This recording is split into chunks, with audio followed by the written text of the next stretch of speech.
देखिए कोई भी खाना हम खाते हैं तो मुंह में आता है, स्टमक में जाता है, इंटेस्टाइन में जाता है। इंटेस्टाइन के बाद अब बारी आती है कि पूरे बॉडी में सर्कुलेट करना उसको। यहाँ पे एक पहरेदार है, गेट कीपर, उस गेट कीपर का नाम है लिवर। लिवर डिसाइड करता है खाना अंदर जाएगा कि नहीं जाएगा, लाइक गेट कीपर। अच्छा, आपने गेट कीपर रखा क्योंकि आप अपना घर का प्रोटेक्शन चाहते हैं, और आपने गेट कीपर बोल दिया, नया नया अभी वो एम्प्लॉय हुआ है कि कोई भी दोस्त आए अंदर जाने देना, दुश्मन को रोक देना। अच्छा, वो कैसे पहचानेगा? नया नया है तो आपने क्या किया, क्या करेंगे आप? हाउ यू एंश्योर कि वो पहचान ले? आपने एक लिस्ट दे दी दोस्तों। दुश्मन तो कितने भी हैं, वो अनगिनत हो सकते हैं, लेकिन दोस्त लिमिटेड है। तो आपने एक लिस्ट दे दिया कि ये फोटो है और ये इनका नाम है, तो जब भी कोई आए फोटो से मैच करना, और अगर मैच होगा कोई भी एक फोटो से तो अंदर जाने देना। As simple as that, right? ठीक उसी तरह से जब भगवान ने हमें बनाया तो लिवर को गेट कीपर बना के उसके पास एक लिस्ट दे दिया कि ये इंसान है या कोई भी एनिमल, हम कुछ भी मुंह में डालेंगे, और डालेंगे तो पता नहीं बॉडी के लिए ठीक है या नहीं है। तो लेकिन एक गेट कीपर खड़ा है, एक पहरेदार खड़ा है जो कि पहरा दे रहा है, और वो पहरेदार के पास एक लिस्ट है, और वो लिस्ट सैकड़ों साल पुरानी वाले जो प्रोग्रामिंग है वही वाला लिस्ट है उसके पास। और वो पहरेदार उस लिस्ट को देखेगा and then it will allow, ठीक है इसको ब्लड में जाने दो, इसको फिर पूरे बॉडी में सर्कुलेट होने दो।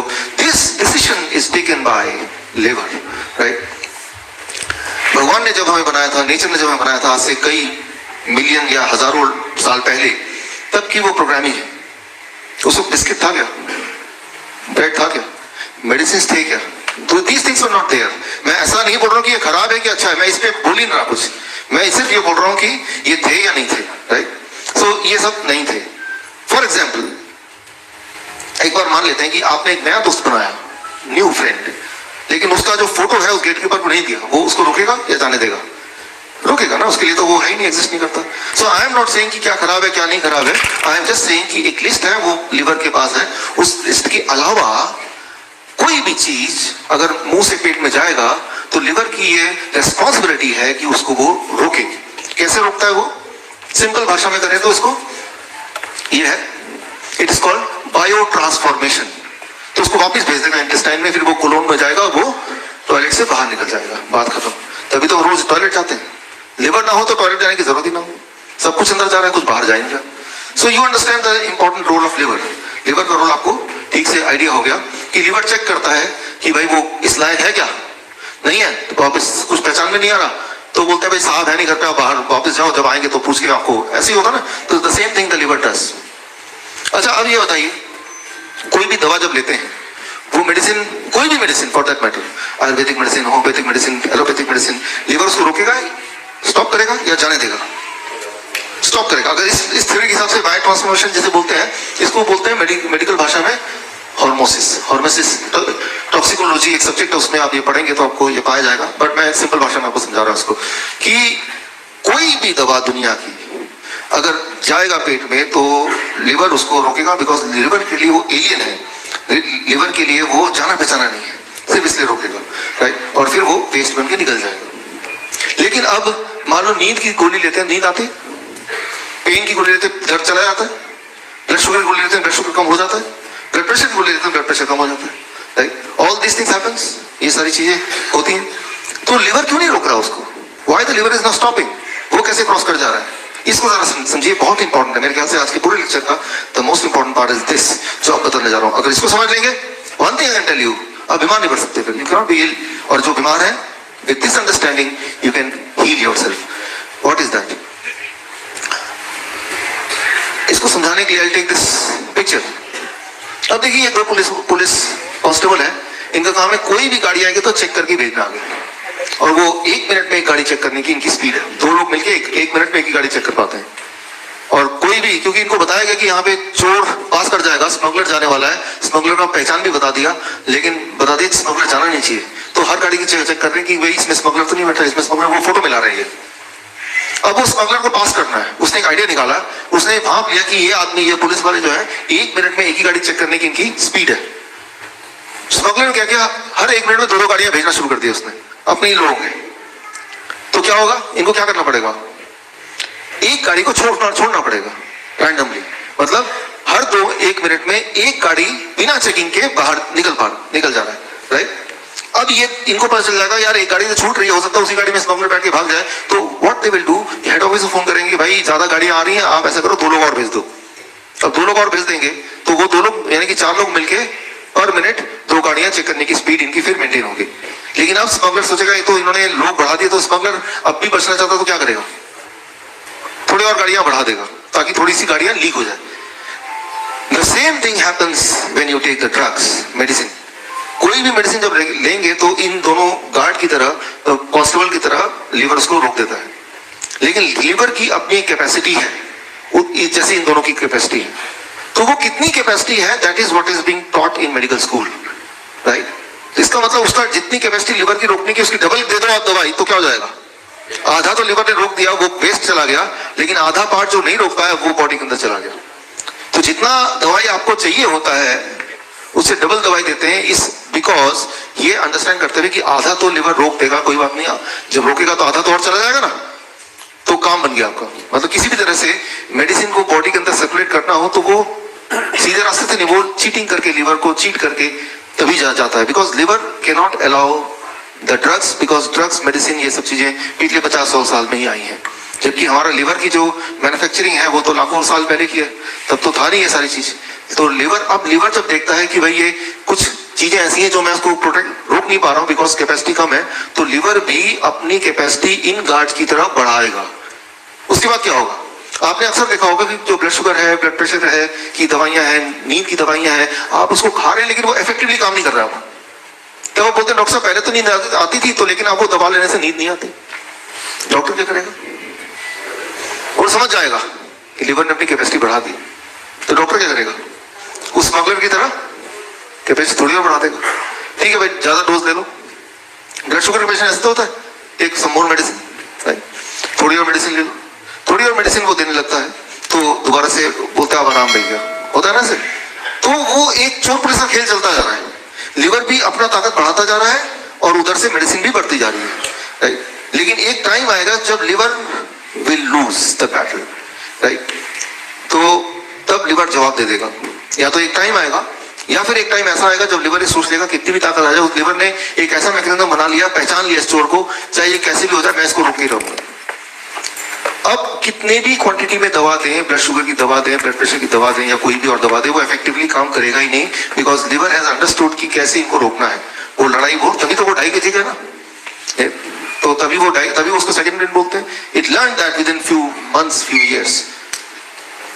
आप इमेजिन कीजिए, वो जो एक चोर है, वो चोर आता है और वो चोर जब भी आता है तो गेटकीपर उसको रोक देता है। तो चोर क्या करेगा कि मुझे चुराना तो है ही, तो एक तरीका उसके पास है कि भाई सामने के रास्ते से ना आके खिड़की से आएगा, वेंटिलेटर से आएगा, चोर रास्ता। अब देखते इंसुलिन का इंजेक्शन लगता है, इंसुलिन खा क्यों नहीं लेते, ग्लास में पी क्यों नहीं लेते, why does an injection form? क्योंकि अगर मुंह से लेंगे तो कौन आएगा, गेटकीपर आएगा, वो रोक देगा उसको। तो ग्लास अगर भर के पिएंगे तो थोड़ा सा बॉडी में जाएगा, that will be too expensive. तो वो जब भी इंजेक्शन, तो बहुत खतरनाक है किसी चीज का। इंजेक्शन का मतलब ये है कि वो डॉक्टर ये नहीं चाहते कि भाई ये लिवर को फेस भी करे, तो वो चोर रास्ते से दवाई को भेज दो। और लिवर ने उसको रोकने की कोशिश नहीं की, बिकॉज लिवर को पता ही नहीं कि वो कहीं और से आ रहा है। अब वो बॉडी में क्या एक्शन करेगा, कितना उसका साइड इफेक्ट होगा, क्या एडवर्स रिएक्शन होगा, right, adverse drug reaction, ADR, right. So वो फिर भगवान ही जानता, वो तो वक्त ही बताएगा, right. So that is the mechanism why sometimes injection is given and when the drugs are not working, right? So यहाँ पे मैं ये बोलना चाह रहा हूँ कि there is inner mechanism in the body which helps us, which protects us, right? लेकिन हम उसको बाईपास करने के लिए मेडिसिन की ज्यादा डोज देते हैं, तो कुछ मेडिसिन लिवर रोक पाता है श्योरली, और बाकी मेडिसिन फिर बॉडी में फ्लो करता है, ब्लड में फ्लो करता है। ब्लड में फ्लो होकर कुछ भी बॉडी के किसी भी ऑर्गन में मेडिसिन को जाना तो it will go through blood circulation.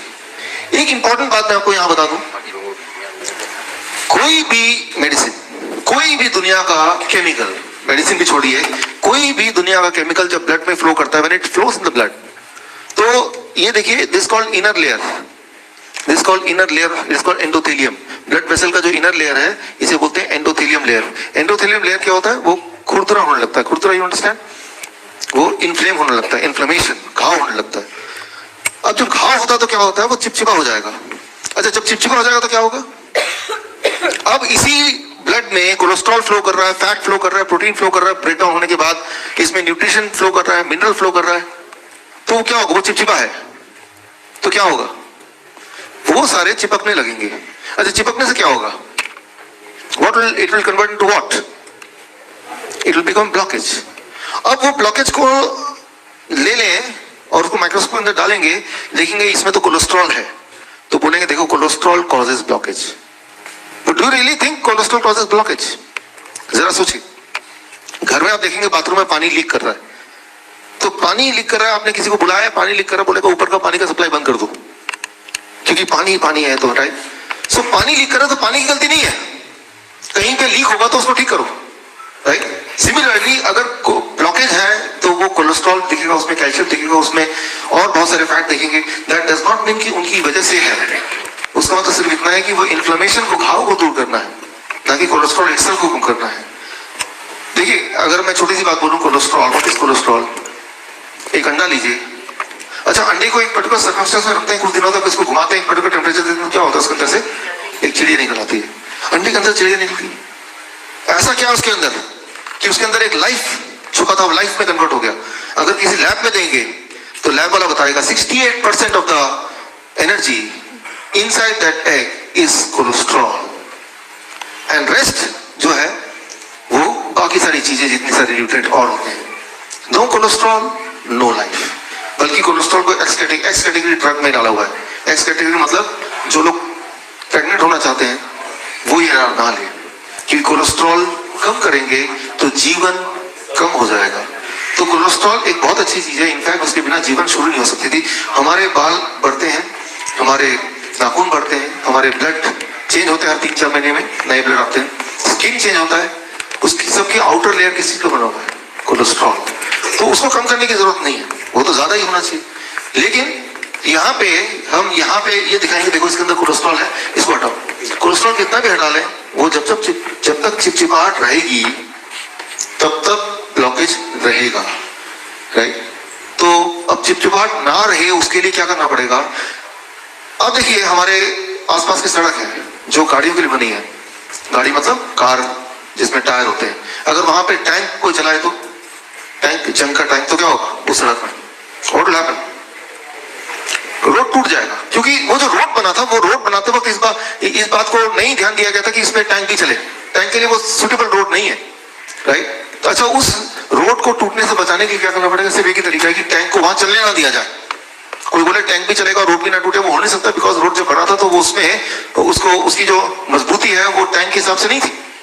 तो सिर्फ एक ही चीज आप कर सकते हैं कि टैंक चलाए ना, और चलाएगा तो वो टैंक कोई चलाएगा तो रोड तो टूटेगा ही टूटेगा। सिमिलरली हमारा जो ब्लड वेसल है, जो इनर सेल एंडोथेलियम लेयर है, इसकी बनावट ऐसी है कि कोई भी केमिकल जब इसमें फ्लो करेगा, कोई भी केमिकल फॉर दैट मैटर, तो वो खुरदरा होगा, चिपचिपाहट हो जाएगी, और वो चिपचिपाहट होगी तो उसको ब्लॉकेज बोलते हैं। वही वाला ब्लॉकेज अगर किडनी में होगा तो इट्स कॉल्ड किडनी फेलियर, वही ब्लॉकेज हार्ट में होगा तो इट्स कॉल्ड हार्ट फेलियर, वही ब्लॉकेज ब्रेन में होगा तो it may cause brain stroke, वही ब्लॉकेज अगर पैनक्रियास में होगा पैनक्रियाटिस। सो कई सारी चीजों में तो आप देखिए बीमारियां अलग अलग नाम के हैं, लेकिन एक्चुअली अलग अलग बीमारियां हैं नहीं, राइट। लेकिन अगर बचना चाहते हैं उनसे तो उससे एक ही चीज करनी पड़ेगी, वो चिपचिपाहट ना हो। और चिपचिपाहट ना हो उसके लिए सिर्फ एक ही चीज करना पड़ेगा कि कोई ऐसी चीज सर्कुलेशन में भेजो ही नहीं जिसके लिए वो रोड बनी नहीं है, डिजाइन नहीं है। ये बात हमें समझनी पड़ेगी। कोई भी दवा ले लें, वो दवा अपने आप में अच्छी है बुरी है, that is a different thing, लेकिन वो जो सर्कुलेट जब होती है बॉडी में, तो वो बुखार के लिए आपने दवा ली, फॉर एग्जाम्पल, बुखार को ठीक करेगी कि नहीं करेगी वो एक अलग मैकेनिज्म है, टॉक लेटर ऑन अगर टाइम मिला तो, लेकिन सर्कुलेट तो करना पड़ेगा इसी ब्लड वेसल में। तो एक चीज हर दवा करती है, it makes your blood vessel inflamed, right. और ब्लड वेसल इन्फ्लेम्ड होगा, आप देखेंगे मेडिकल डेटा अगर देखते हैं कि जितने भी हार्ट अटैक के पेशेंट्स होते हैं उनको देखा गया कि पिछले 3 महीने का उनका रिकॉर्ड देखा गया, तो about 75% of the heart attack patient, उनके हार्ट अटैक होने के 3 महीने के अंदर उनको बुखार आया था, जब उन्होंने दवा ली थी, और बुखार तो ठीक हो गया but it was inflamed. Inflammation से क्या हुआ? ब्लॉकेज, उससे क्या हुआ? Heart attack, right. तो हम एक बीमारी को ठीक कर रहे हैं but that lead to other thing, और दोनों को आपस में हम कनेक्ट भी नहीं कर पा रहे हैं कि ये हार्ट अटैक जो हुआ इसके कारण बुखार। हमारे पास डायबिटीज टाइप 1 के बच्चे आते हैं, छोटे छोटे बच्चे, 3 साल का बच्चा, 4 साल का बच्चा। मैं अक्सर पूछता हूँ, हमेशा पूछता हूँ कि जब डायग्नोस हुआ उसके पिछले 3 महीने का रिकॉर्ड बताइए। 90% टाइम ये निकलता है कि 3 महीने का, जब मैं ध्यान से देखता हूँ, सुनता हूँ उनकी बात कि बुखार हुआ था और उसके उसके बाद बुखार से ठीक हो गया, फिर न जाने क्या हुआ, और देखा कि फिर शुगर चेक किया तो इतना बढ़ा हुआ आ रहा है, वेट बहुत लूज हो गया, बहुत सारे सिम्टम बताने लगे वो। तो एक बात याद रखिए कि खासतौर पर फीवर की बात कर रहा हूँ अभी मैं, कि फीवर कोई बीमारी नहीं है, it is not a disease कि उसको ठीक करने की जरूरत है। उसमें सिर्फ इतना करना है हमें कि हमारे इनर इंस्टिंक्ट को समझना है, सुनना है। वो कैसे सुनना है? बिकॉज आइडिया तो ये ना कि फीवर अगर है तो बॉडी ने क्या किया, अलार्म स्विच ऑन कर दिया। बिकॉज हाई टेम्परेचर जब होता है, एट दैट टेम्परेचर हमारी इम्यूनिटी सबसे स्ट्रांग होती है, और हाई टेम्परेचर जब होता है तो किसी भी तरह का वायरस इनएक्टिव हो जाता है, उस वक्त काम नहीं कर सकता, मल्टीप्लाई नहीं हो सकता, right? It can not multiply in high temperature. अब अगर टेम्परेचर लो करते हैं तो क्या होगा? Virus will multiply. अब क्या होगा? The human will die. बोलेंगे ये तो डेंगू से मर गया, वो डेंगू से नहीं मरा, डेंगू किसी को नहीं मार सकती। लेकिन जब डेंगू आया वायरस, तो वो तो एक ही वायरस था, और जब बॉडी ने टेम्परेचर बढ़ाया उसको फाइट करने के लिए, आपने टेम्परेचर को घटा दिया, यानी कि आपने बॉडी के टूल्स को, वेपन्स को, राइट, आपने रोक दिया। अब उसको मल्टीप्लाई करने का मौका मिल गया। जब वायरस मल्टीप्लाई होता है तो मल्टीप्लाई होने के लिए वो बॉडी के सामान को ही यूज करता है, राइट? यूं माने कि आपके घर में कोई घुस गया और आप ही का बंदूक लेके आप ही पे तान दिया, क्योंकि आपने मौका दे दिया उसको, right? The same thing happens here. So the moment you think, अच्छा बीमार पड़े तो क्या करें? The moment you think I take the medicine, prepare, be prepare कि उस मेडिसिन से आप एक नई बीमारी का जन्म देने वाले हैं, राइट? अब सवाल आता है,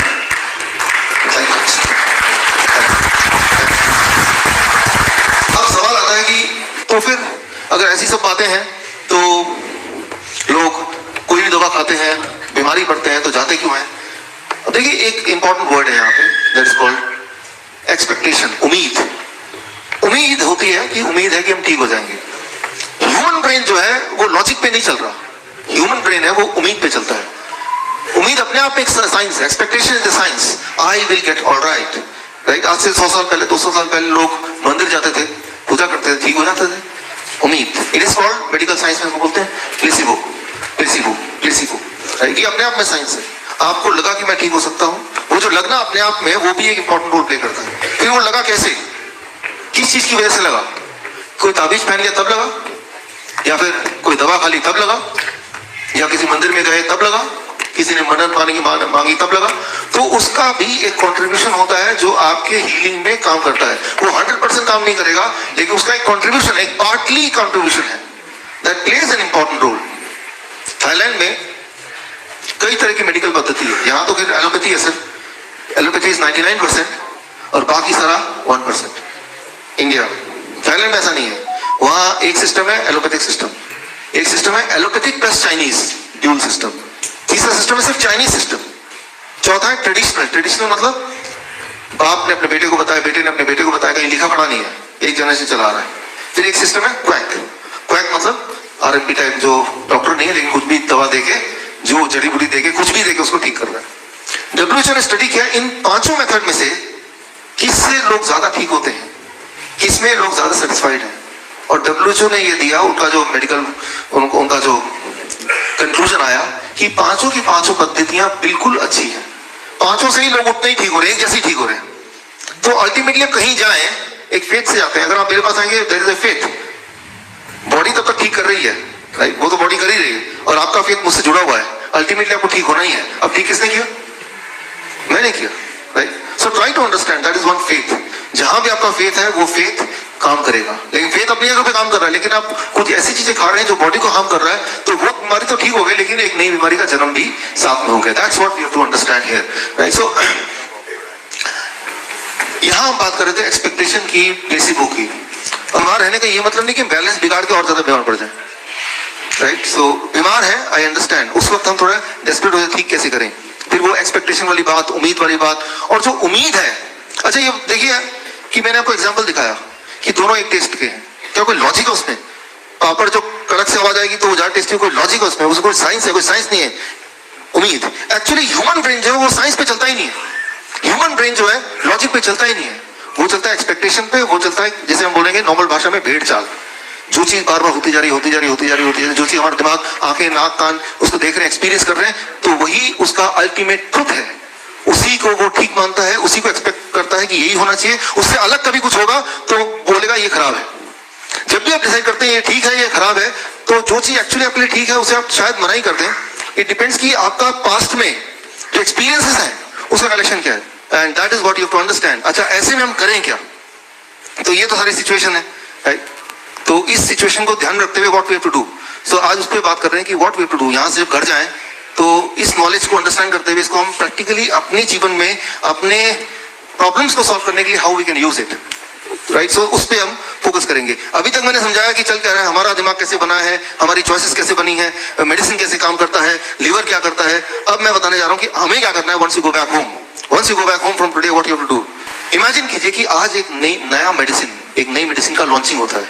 ये गैदरिंग है, ये प्रेस कॉन्फ्रेंस है यहाँ पे, और आज अनाउंसमेंट होता है कि एक नया मेडिसिन आ गया। इमेजिन कीजिए थोड़ी देर के लिए, राइट। और उस मेडिसिन की खूबी बता रहा हूँ। मान लीजिए मैं मार्केटिंग एजेंट हूँ एक उस मेडिसिन कंपनी से, और मैं आता हूँ भाई, मैं आता हूँ यहाँ से, आप सबका स्वागत है कि आप यहाँ पे आए, और आपको जान के खुशी होगी कि आज हम एक बहुत ही बड़ी उपलब्धि को हासिल किया, क्योंकि आज हम एक नया मेडिसिन लॉन्च करने जा रहे हैं। उस नए मेडिसिन को लॉन्च करने से पहले मैं उसकी खूबियों से आपको मिलाता हूँ। उसकी क्वालिटी है कि 95% तक के कैंसर के रोग वो ठीक कर सकता है। उसकी दूसरी क्वालिटी है कि वो प्रिवेंट कर सकता है हार्ट अटैक, ब्रेन स्ट्रोक को, और इवन हार्ट डिजीज को वो रिवर्स कर सकता है, यानी कि ठीक कर सकता है। अगर वो डायबिटीज को पूरी तरह ठीक कर सकता है। उस मेडिसिन का डब्बा आप यहाँ पे देख रहे हैं, उसका नाम है WFPB, शॉर्ट फॉर्म में वो मेडिसिन, राइट। अच्छा तो आप पूछेंगे कोई साइड इफेक्ट तो नहीं है, इतनी सारी खूबियां हैं। हाँ साइड इफेक्ट भी है, उसके बारे में बताता हूँ मैं आपको। यूं मानिए मैं आपको इन्फ्लुएंस कर रहा हूँ, मैं आपको बेचना चाहता हूँ मेडिसिन आपको, राइट। तो पहला साइड इफेक्ट है कि वो वेट अगर किसी का ज्यादा है तो कम हो जाएगा, कम है वेट किसी का ऑलरेडी बहुत पता है तो वो मोटा होने लगेगा, पहला साइड इफेक्ट। दूसरा साइड इफेक्ट है कि अगर वो मेडिसिन खाते हुए किसी को माइग्रेन पहले से था, एक्ने था, इंटेस्टाइनल डिसऑर्डर था, जुकाम वगैरह लगता था, तो वो भी अपने आप ठीक हो जाएगा। उस मेडिसिन का एक और साइड इफेक्ट है कि एनर्जी लेवल पूरे दिन बहुत स्ट्रांग रहेगी। और एक और है कि अगर किसी को इरेक्टाइल डिस्फंक्शन की प्रॉब्लम थी तो इस मेडिसिन का साइड इफेक्ट है कि वो भी ठीक हो जाएगा। तो ये तो है साइड इफेक्ट। अब आपको डिसाइड करना है, मान लीजिए आप जेन्युइनली चाहते हैं कि ये मेडिसिन मैं लूं कि नहीं लूं, तो डिसाइड करते वक्त आप कुछ फैक्टर्स दिमाग में रखते हैं कि तभी जैसे आप ट्रीटमेंट लेने जाते हैं कि मैं इधर जाऊं कि उधर जाऊं, इस हॉस्पिटल जाऊं कि उस हॉस्पिटल, इस डॉक्टर के पास जाऊं कि उस डॉक्टर के पास, तो दिमाग में कुछ फैक्टर्स आते हैं जिसकी बेसिस पर डिसाइड करते हैं which medicine which treatment should I take. तो वो कौन कौन से फैक्टर्स हैं? आप मुझसे मान लीजिए पूछ रहे हैं, चलो ये सब तो ठीक है, लेकिन मुझे ये खरीदना ही नहीं कि नहीं खरीद रहा हूं, उसके लिए कुछ फैक्टर्स हैं, criteria to decide which treatment to choose. जब भी आप कोई ट्रीटमेंट चूज करते हैं, जब भी आप मेडिसिन चूज करते हैं या ये मेडिसिन भी चूज करेंगे, तो पहला 3 चीजों पे आप सवाल पूछेंगे। कितनी जल्दी ठीक कर सकता है ये? आपने बोला कैंसर ठीक कर देगा, लेकिन कितनी जल्दी? अगर बोलेंगे 20 साल में ठीक कर देगा, उससे पहले तो पेशेंट ही मर जाएगा। तो सबसे इंपॉर्टेंट बात, जब भी कोई ट्रीटमेंट आप लेते हैं तो पहला होता है दिमाग कि how quickly. Nobody would like to stay sick for long period, कि कुछ भी होता है जल्दी से जल्दी, पहला। नंबर 2 सवाल होता है कितने सारे हेल्थ प्रॉब्लम को एक साथ वो एड्रेस कर सकता है। अभी क्या होता है, एक इंसान 20 गोलियां, 25 गोलियां, 30 गोलियां, 40 गोलियां, अनलिमिटेड गोलियां खाता रहता है, लेकिन एक दवाई ऐसा कि कितनी सारी प्रॉब्लम को एक साथ ठीक कर सकता है, ये भी एक इंपॉर्टेंट बात है। जितनी ज्यादा प्रॉब्लम को एक साथ ठीक करेगा उतना ज्यादा चांसेस है कि आप उसको खरीद लें। तीसरा बात, how much will the health improve. एक तो है कि टेम्पररी रिलीफ मिलेगा या परमानेंटली वो क्योर होगा। तो ये 3 एक मेजर बातें हैं जिसपे आप डिसाइड करेंगे कि भाई वो मेडिसिन लेना है कि नहीं लेना है, राइट। तो सबसे पहले हाउ क्विकली इट वर्क्स, कितना जल्दी वो ठीक करेगा, इस पे बात करते हैं इन कंपैरिजन टू बाकी अवेलेबल दवाइयां, है ना। तो ये जब गाड़ी खरीदते हैं तो किसकी एवरेज कितनी है? 60। अब सोचते हैं कि बाकी की कितनी है, तभी तो ये डिसाइड करते हैं ज्यादा है कि कम है, तो बाकी को कंपैरिजन। तो मैं इसको एग्जांपल देके साइंटिफिकली करता हूं। 2006 में एक दवाई आई थी रेनोलाजीन, और ये दवाई थी, अभी भी है, एंजाइना, हार्ट, दिल के दर्द होगा तो डॉक्टर पास जाएंगे, ये अगर दवाई देंगे तो ये दवाई कोई 6 हफ्ते तक खाएगा तो फिर उसके हार्ट का जो पेन है, जो एंजाइना, वो कम हो जाएगा। और ये सबसे ज्यादा फास्टेस्ट टाइम, मतलब 1.5-2 महीने लगेंगे तब भी, और उसके बाद कम होगा। लेकिन साथ में साइड इफेक्ट भी इसके अपने हैं, हेडेक हो सकता है, कॉन्स्टिपेशन हो सकता है, डिजीनेस, नॉसिया हो सकता है। उसके मुकाबले मेरी जो दवाई है, जो मैं भी लॉन्च करने वाला हूं, वो 1 से 2 हफ्ते के अंदर ही वो एंजाइना को गायब कर देगा, पहली बात। दूसरी बात, इसका कोई साइड इफेक्ट नहीं है, तो क्लियरली, और साइड इफेक्ट है तो वो पॉजिटिव वाले हैं, तो क्लियरली इसमें तो मैं पास हो गया कि ये ज्यादा इफेक्टिव है, ज्यादा क्विक है, राइट। अब आता है कितने सारे हेल्थ की बीमारी को एक साथ ही एड्रेस कर सकता है। कैंसर को 9 महीने में ठीक कर देगा, हार्ट डिजीज को 1 से 3 महीने में, ओबेसिटी को 1 महीने में, ब्लड प्रेशर 7 दिन में कंट्रोल कर देगा, ब्लड शुगर को 3 दिन में कंट्रोल कर देगा, राइट। तो ये काफी प्रॉमिसिंग लग रहा है, राइट। और ये सब मैं नहीं बोल रहा हूँ कि मैं बोल रहा हूँ, ये ऑलरेडी साइंटिफिकली प्रूवन है। अच्छा, किसने प्रूव किया उसका नाम मैं आपको बता दूं, डीन ऑनेस्ट। अच्छा, डीन ऑनेस्ट कौन था? जब बिल क्लिंटन प्रेसिडेंट थे तो डीन ऑनेस्ट उनके डॉक्टर थे। जब ओबामा प्रेसिडेंट थे तो व्हाइट हाउस के डॉक्टर डीन ऑनेस्ट थे। अब भी व्हाइट हाउस के डॉक्टर डीन ऑनेस्ट है। डीन ऑनेस्ट है जो हाई प्रोफाइल लोगों का और अपॉइंटेड डॉक्टर है यूएस के पार्लियामेंट में, राइट? वहां के ऑफिशियल डॉक्टर है डीन ऑनेस्ट। और उन्होंने प्रूव किया, क्योंकि वो इस पैनल में ऑलरेडी है, राइट, कि anybody who adopt this medicine, तो ये वाकई में होता है। और ये जर्नल में छपा भी, राइट, द लैंसेट 1990, ये छपा भी। और सिर्फ हार्ट डिजीज नहीं, बाकी चीजें भी छपी। मैं तो सिर्फ एक एग्जांपल दे रहा हूं बिकॉज समय थोड़ा लिमिटेड है, राइट? सो फर्क सिर्फ इतना है कि ये जो मैं बता रहा हूं WFPB, ये कोई दवाई नहीं है, ये एक फूड पैटर्न है कि कोई भी फूड इस तरह से खाएगा तो इतने दिनों में ये सारी उपलब्धियां उसको मिल सकती हैं। और ये चीजें ऑलरेडी प्रूवन है by many times, and one of the person who proved it is dean honest. कई सारे साइंटिस्ट ने प्रूव किया। चाइना स्टडी की इतनी मोटी किताब है, उसके अंदर पूरे रिसर्च भरे हुए हैं जो ये साबित करता है कि इस तरह से अगर फूड आप खाते हैं, चूज करते हैं, मैंने आपको choice how we choose a food वो बताया, सुन के, देख के, सोच के। लेकिन चॉइसेस को थोड़ा अगर चेंज करेंगे तो ये सारी बीमारियां इतने दिनों में प्रॉमिसिंग तरीके से, प्रॉमिसिंग मतलब बिना साइड इफेक्ट के, उल्टा कुछ अच्छे साइड इफेक्ट के साथ बिल्कुल क्योर हो जाएगा। और वो साइंटिफिक है। एक इस तरह का पैटर्न है जिसे WFPB बोलते हैं, and that can really do this, और हर बार, हर एक के लिए, राइट? तो अब एक्चुअली ये क्या है और हमें क्या करना है, उस पर हम आते हैं। It is a nutritional food, the talking food, जिस तरह से टाइगर खाता है कि चूज द फूड इन सच ए वे, वो दाने दाने पे लिखा खाने वाले का नाम, कि बॉडी के जिस ऑर्गन को जिस वाली न्यूट्रिशन की जरूरत होगी वो बॉडी खुद ही लेगा। सिर्फ उस टाइगर की तरह हमें चूज करना right food. 98% lifestyle according to this book can be prevented and can be cured. Prevented मतलब रोका जा सकता है, क्योर्ड मतलब अगर हो भी गया तो ठीक किया जा सकता है। 98% राइट, साइंटिफिकली प्रूवन है। If you can be on WFPB diet, right? ये डाइट क्या है, इसका फुल फॉर्म क्या है? WFPB मतलब whole food plant based diet. इसी नाम से इस बुक में जाना जाता है इस फूड तरीके खाने को, whole food plant based diet. Food coming from plant to be eaten without changing the form. Simple form में ऐसा खाना जो पौधों से, पत्तों से आता हो, प्लांट से आता हो, और उसके फॉर्म को अगर ना चेंज करके उसी रूप में खाया जाए तो उसे बोलते हैं WFPB। दैट्स हाउ, इनके जो ऑथर ने इसका नाम दिया, दैट इज हाउ। तो इसमें करना क्या है, वो तो इतनी मोटी बुक है, इसको समझेंगे नहीं। मैंने एक सिंपल आपके लिए बना दिया है, एक I call it the food calendar. तो जब यहाँ से आप जाएंगे बाहर ट्रेनिंग खत्म होने के बाद, तो you can take this food calendar with you. और क्या करना है, कैसे करना है, खुद के लिए कैसे करना है, दूसरे के लिए कैसे करना है, वो किस तरह से आपको वो चार्ट बनाना है अपने लिए, वो इसमें डिजाइन कर दिया है। इसको मैं आपको एक्सप्लेन कर देता हूँ थोड़ा सा। देखिए यहाँ देखिए नीले कलर का निशान है, it's called the blue zone. Blue zone दुनिया में कई सारी जगह ऐसी है जिसको ब्लू जोन के नाम से जाना जाता है। ब्लू जोन एक टर्म आया 2005 में, जब ये किताब लॉन्च हुई तब एक टर्म आया, विकिपीडिया में देखेंगे तो पाएंगे ब्लू जोन। ब्लू जोन उस जगह को बोला जाता है जहां पे लोग 100 साल से ज्यादा जिंदा रहते हैं, उस जगह को बोला जाता है ब्लू जोन। वो कौन सी जगह है? ये सारी जगह आप देख रहे हैं अलग अलग कॉन्टिनेंट्स में, these all are called blue zone because यहाँ के जो निवासी हैं they live for more than 100 year. Number one, they are never sick, diabetes, heart disease, cancer उनमें नहीं होता, और अपने जीवन के आखिरी घड़ी तक वो they are able to work in the same way as any youth works, right? So these are all, they cross the century by dancing. वो हार्ट पे नहीं रहते हैं, वो तब भी बहुत ही ज्यादा एक्टिव रहते हैं। और ये पूरी लिस्ट है ब्लू जोन की। सो 2005 में एक लिस्ट बनाई गई कि ऐसे ऐसे जगह पूरे दुनिया में जहां पे लोग 100 साल से ज्यादा जिंदा रहते हैं, हेल्दी रहते हैं, तो उनको एक नाम दिया गया ब्लू जोन। फिर एक जोन है ऊपर देखेंगे इसमें, रेड जोन। ऊपर यहाँ पे रेड जोन वो है जहां पे लोग सबसे ज्यादा बीमार रहते हैं, उसकी भी लिस्ट है यहाँ पे इसमें है। उस लिस्ट से ज्यादा इंपॉर्टेंट नहीं, हम कहीं उसके बीच में, ना तो वो बहुत बीमार है ना ही बहुत हेल्दी है, हम इस बीच में, we can call it yellow zone, कि ट्रांजिशन में हम में से कुछ लोग बहुत बीमार हो सकते हैं लेकिन सबके सब बहुत बीमार नहीं है। तो ये ब्लू जोन में जो लोग रहते हैं वो क्या करते हैं कि वो इतने हेल्दी, वो भी इंसान है, वो सारे कॉन्टिनेंट फैले हुए हैं, कोई एक जगह स्पेस नहीं है। अगर कोई बोलता कि एनवायरमेंट की वजह से है, ऐसा नहीं है, they are spread all across the world. So what they do and how they stay healthy till the last day of their life, इस पे रिसर्च हुई। और उस रिसर्च को में देखा गया कि अगर इस तरह से कोई अपना लाइफस्टाइल चेंज करेगा, जिसको नाम दिया गया WFPB, तो it takes about 3 days to come out of blood sugar problem, 1 week to control the blood pressure, and about 1 month extra fat को लूज करने के लिए, एक्स्ट्रा फैट को लूज करने के लिए इतना समय चाहिए। अगर वो टाइम देखें एवरेज तो इतना टाइम चाहिए। तो इस टाइम में हमें क्या करना पड़ेगा उसके लिए?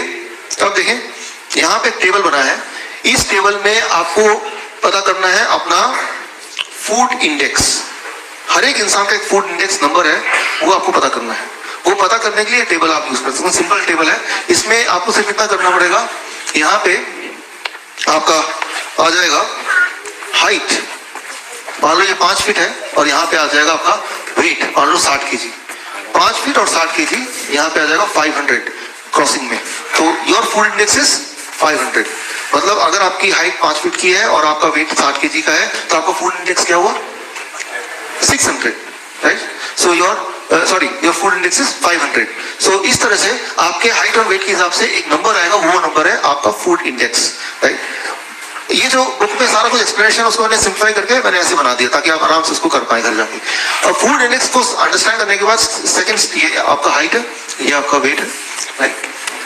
अब alpha it is the food index, और उस फूड इंडेक्स की वजह को यूज करके fruits, alpha is the food index, यानी कि 500 grams of fruits, vegetable 500 grams of vegetable, leaves 0.1 यानी कि 50 grams of leaves, nuts 0.05 यानी कि 25 grams of nuts, 25 grams of sprouts। कुल मिला के ये आप घर पे देख सकते हैं कि ऐसे आप अपना रफली एक चार्ट बना सकते हैं कि इतना मुझे खाना है, रफली एक चार्ट बना सकते हैं। वो रफ चार्ट होगा, उसके बाद आपका इनर इंटेलिजेंस आपको गाइड करेगा।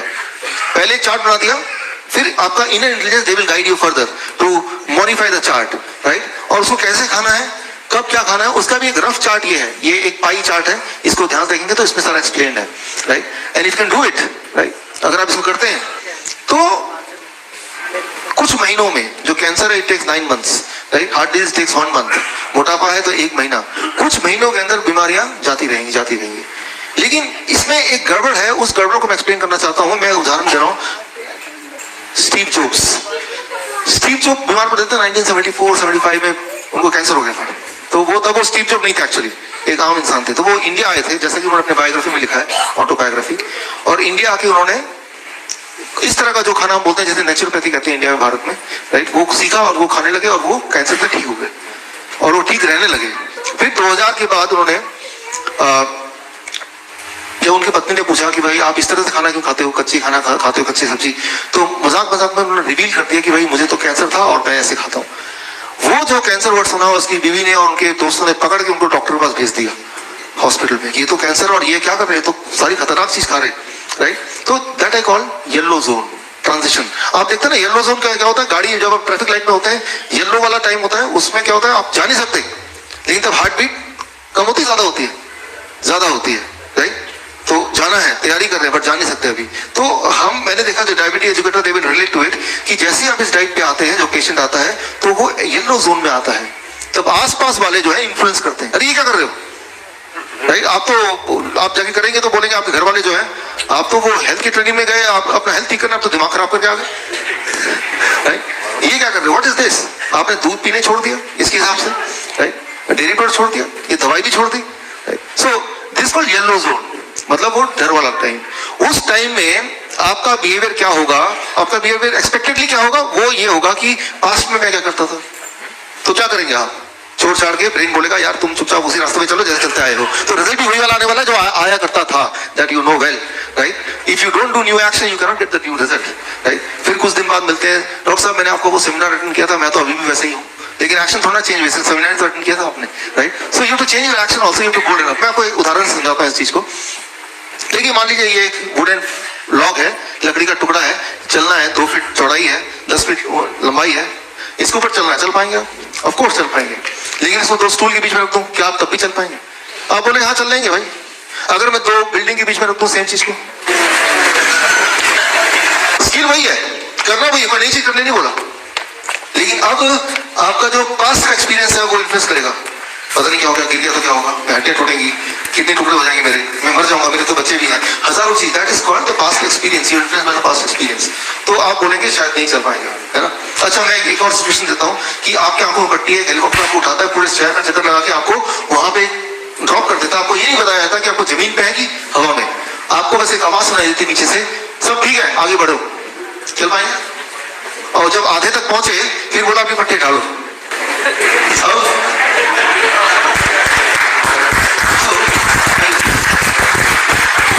तो कोई भी चीज जब आप करते हैं, करने की कोशिश करते हैं, तो वो जो कर पा रहे हैं या नहीं कर पा रहे हैं, वो आपके स्किल पे निर्भर नहीं करता है कि बड़ी मुश्किल चीज है, बड़ी आसान चीज है। वो निर्भर करता है कि what I call it yellow zone syndrome, right?